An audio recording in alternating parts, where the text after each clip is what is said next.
Quilting on this might look a little complicated, but I know you can do it. We're going to break it down one step at a time.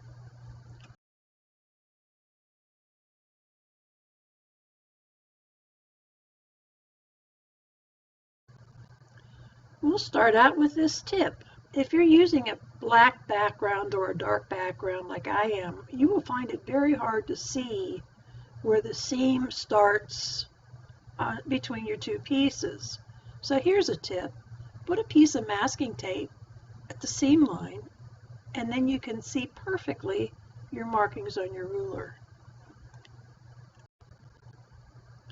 What we want to do here is to mark off the corners in 1-inch increments, starting at the seam line and working up towards the tip of the corner.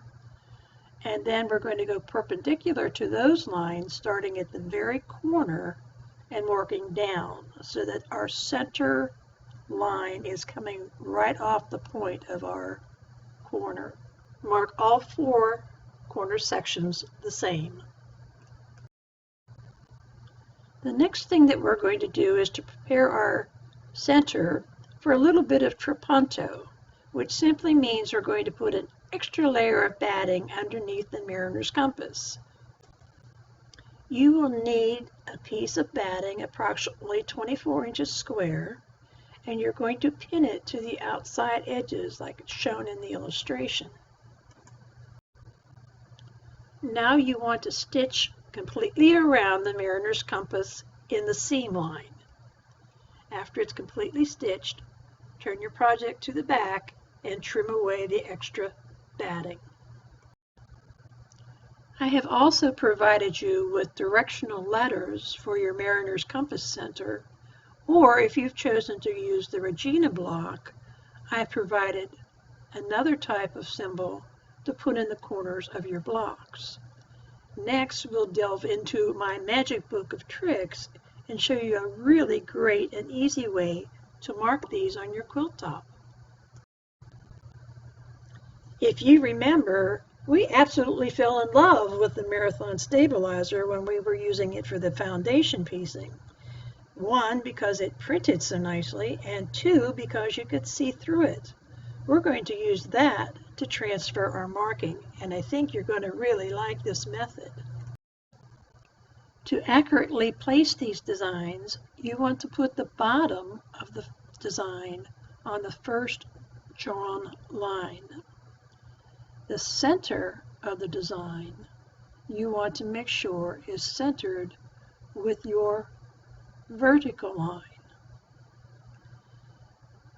We're doing this so that when we start stitching the squares, everything lines up and that framework is within the squares.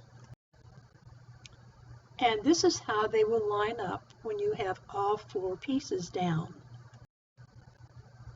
We want these corner designs to also have a little bit of relief to them, so we're going to cut pieces of batting to fit underneath them. We're going to pin it to the back, and once we have it securely pinned, we're going to go ahead and stitch around this motif in the following manner.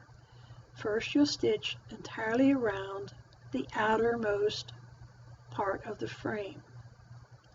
Using a ruler really helps here to get your lines nice and straight. Now go down one of the diagonal parts of the frame and do the inner part of the frame. After you have that completed, you can then go ahead and stitch the actual letter. When that is done, you can then remove all the stabilizer, just like this, and you'll end up with a nice clean motif in that corner that will have even more relief to it when we finish it later. But for now, we want to then turn the quilt to the back side, and just like we did for the center, we want to trim away all the excess batting.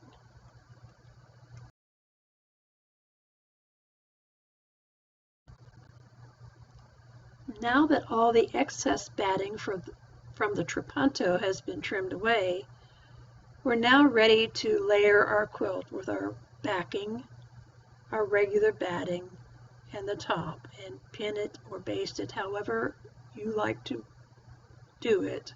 Make sure that the layers are firmly put together.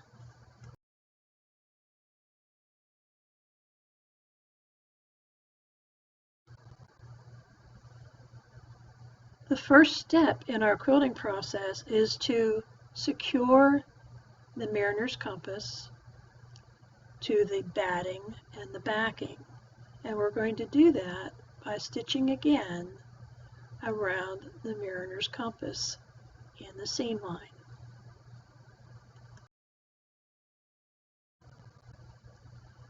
If you have elected to do the Regina Block versus the mariner's compass, then you're going to do the same thing. You're just going to stitch around the outer edge of the Regina star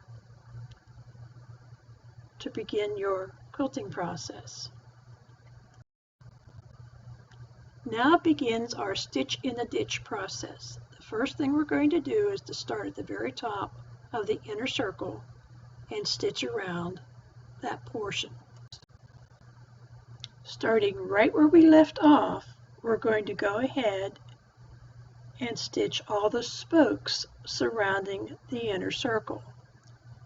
The only place that you will backtrack or have to double stitch is between the start and finish line. This will allow you to continually stitch without having to break thread. Again, starting right where you left off, you're going to stitch around the middle circle of the mariner's compass. And to finish this portion off, we're going to go ahead and stitch all the outer points all the way around the outer circle. Again, using the Marathon stabilizer as our magic marker for this quilt, pin that to the center circle of your mariner's compass, making sure that it's centered exactly in the circle. Once again, here are some tips on how to stitch this to eliminate having to break thread. First, stitch around all the petal work.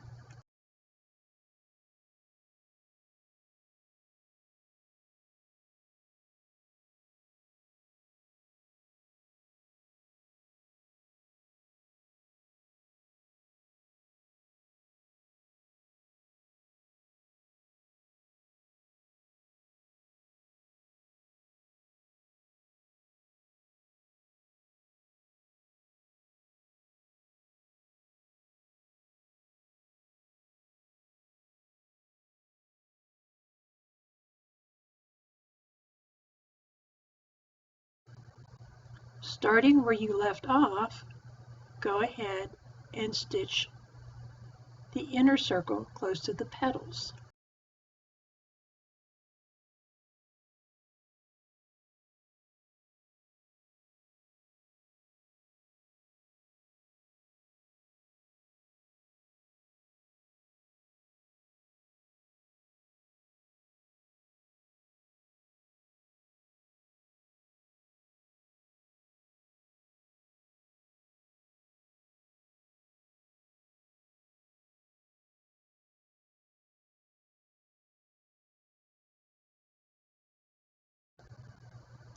The last thing left to stitch here is the inner circle. And in order to get to that inner circle, we're going to go from the one that we just stitched, stitch straight down, and then go ahead and stitch the final circle.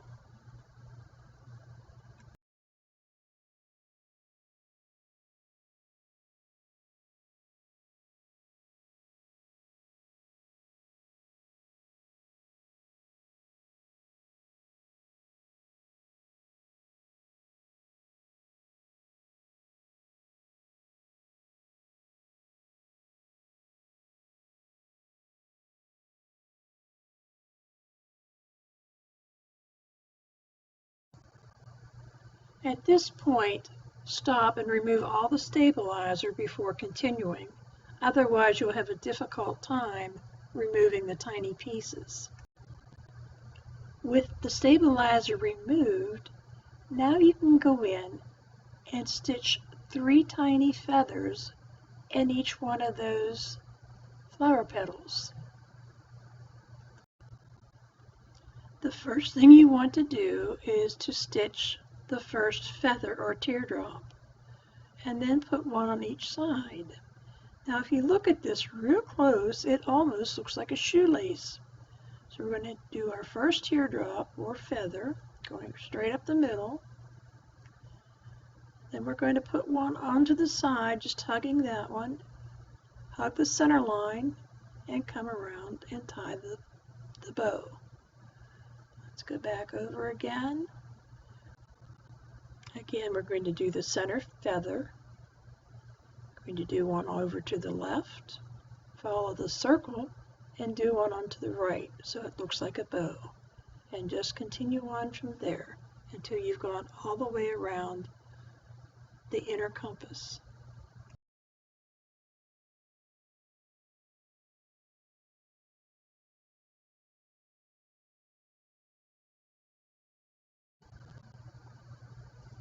The next step is to do a series all around that inner circle of straight lines back and forth. And as you do this, you'll see how batting reacts to dense quilting because it will puff up your center.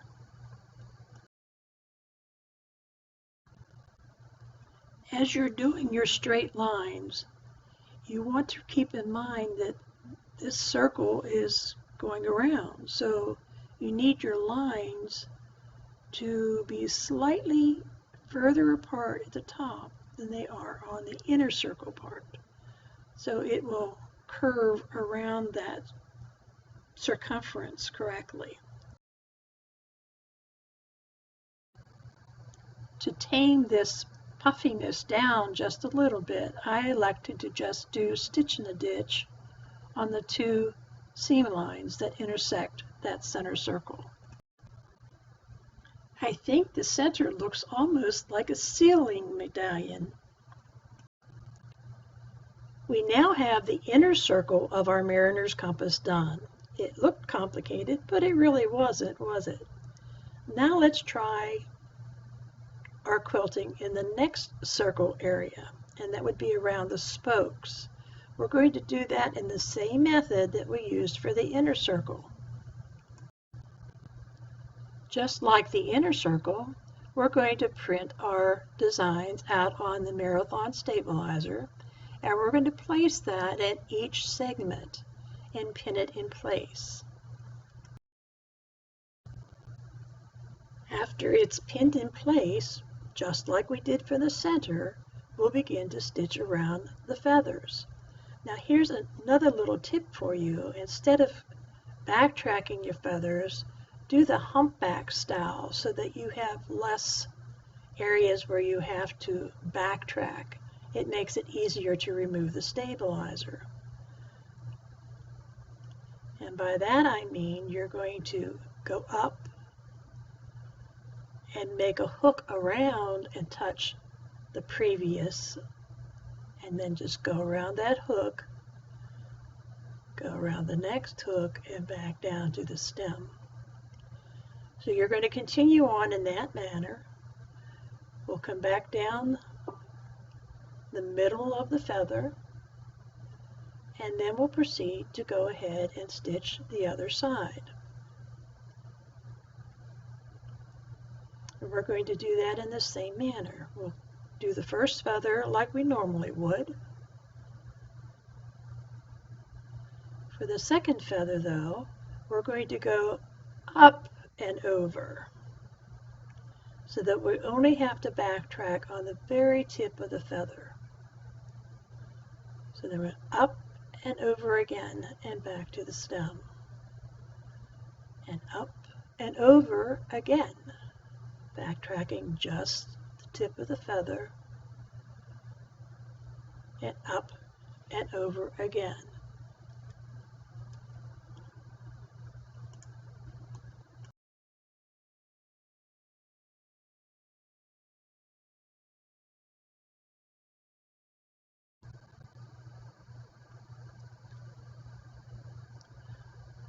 Once your stitching is complete, go ahead and cut off your thread tails.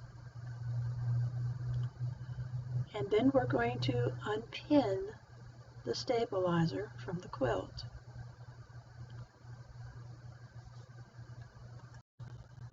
Once your pins have been removed, go ahead and remove your stabilizer and you'll be left with this. Not too bad. Now let's go ahead and repeat that around the whole area inside that second ring. See? I told you this wasn't going to be that hard. Now we're not finished yet. We still have to do the outer ring to finish off the mariner's compass. For this portion of the quilting, for those of you who have done my free motion quilting sampler, this is basically the same thing we did in lesson 2, which was the orange peel, only instead of doing it in squares, we're doing it in triangles. This quilting design is done in 4 steps. The first step, you will start on the inner ring and swing up.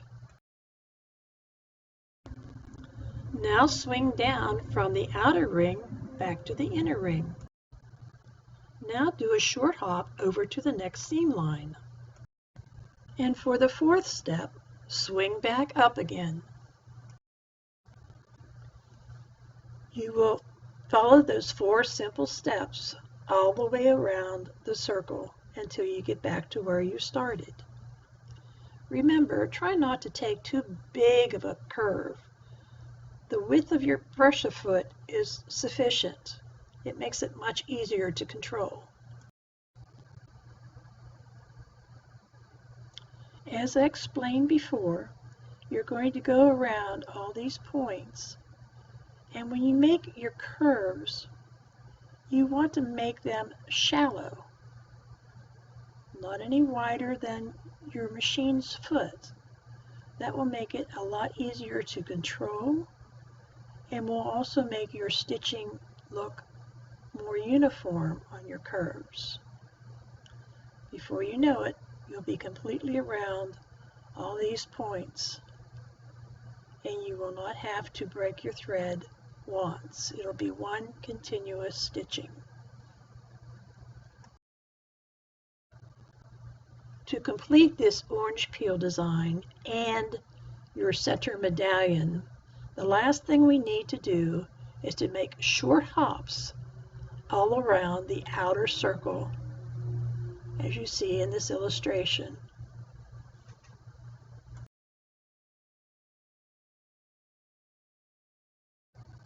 As we come into the final part of quilting the center medallion, we're going to hop from one point to the next. The same rule holds true here in that you want to maintain those curves to be no wider than the width of your foot to keep everything nice and uniform. That completes the quilting on your mariner's compass portion. For those of you who have chosen to do the Regina Block versus the mariner's compass, here are a couple quilting ideas for you to finish your center. I would definitely do stitch in a ditch around all the seam lines, and then you could do straight line echo quilting, or you could do pebbles in between all the spokes. That's totally your call. The rest of the quilting for the center square is pretty simplistic. It's actually just going to be grids that you can stitch straight line, but you want to be cautious that if you recall when we placed our motifs in these corner segments, we placed them very carefully on the gridded marks that we had put on our quilt. That's so when we start stitching these straight lines, they will frame the outer edge of the motif. At this point, go ahead and do all the quilting, the straight line quilting of the grids in all 4 corners.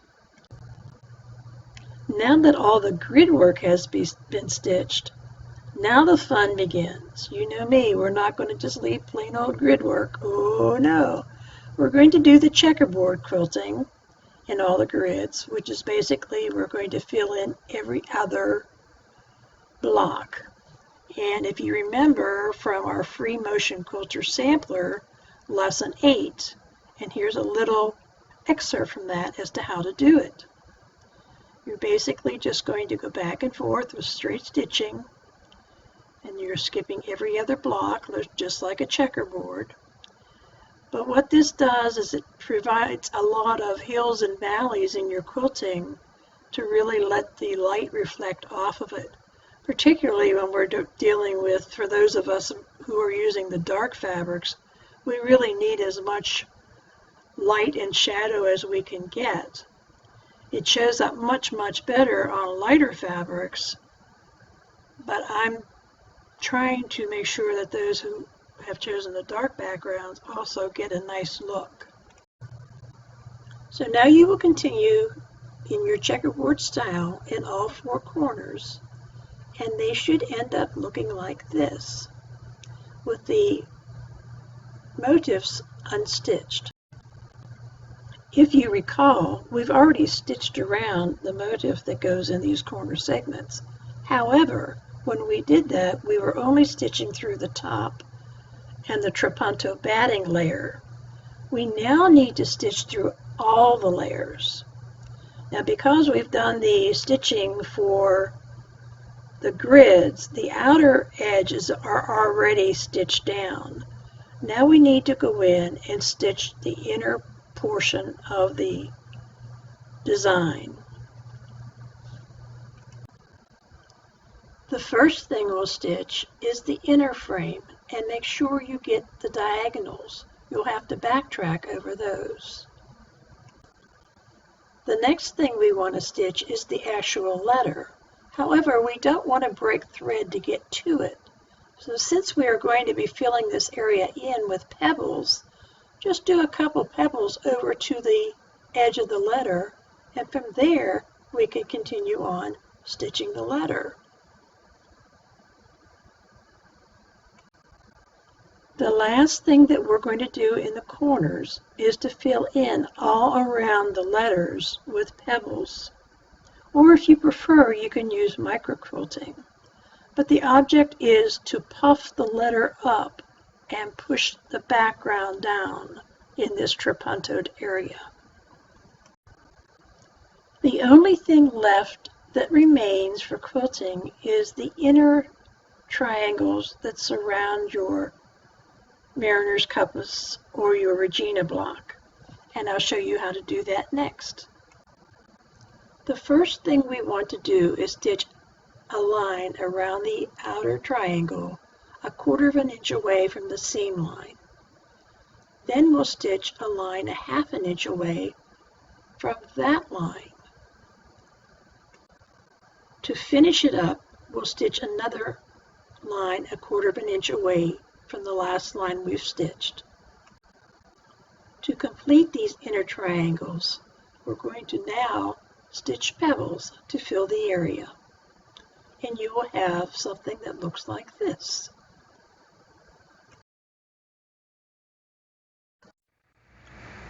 This is the final part for your center of your quilt, and this is the Flying Geese frame that we're going to work on. The first thing that you want to do is to do a stitch and a ditch all the way around the center panel between your main quilt and the flying geese. The next thing you want to do is to stitch 1/4 inch away on the flying geese portion, not on the blocks, but just the flying geese portion away from the seam line. And then you'll want to stitch another line 1/2 inch from the outer edge of your quilt.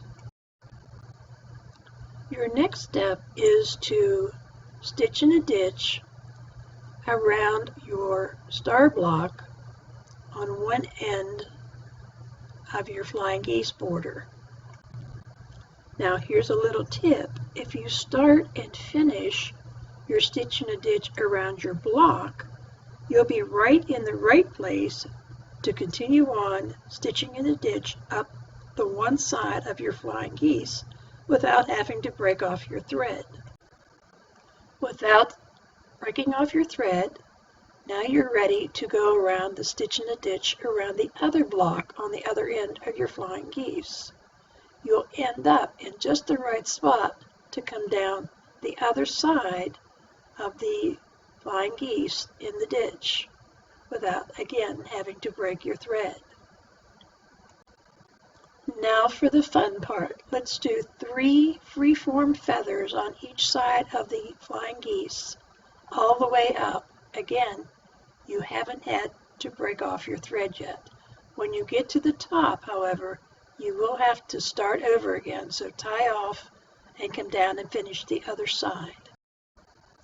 You will continue that on the remaining 3 sides of your flying geese. And after that's done, so is your center quilting. Congratulations! Just look at what we've accomplished so far. See you next time.